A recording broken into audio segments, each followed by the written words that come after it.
China के जनूब मगरिब के शहर यूनान में डैनजॉन रेंट लैंड वाक़ है। बाहर के आते ही हल चलाना शुरू कर दिया जाता है।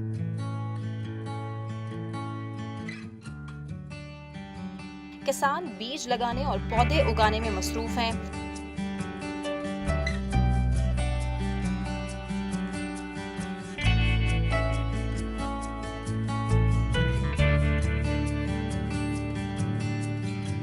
डोंगचुआन रेड लैंड 1800 मीटर से 2600 मीटर के दरमियान ऊंचाई पर वाक़ है।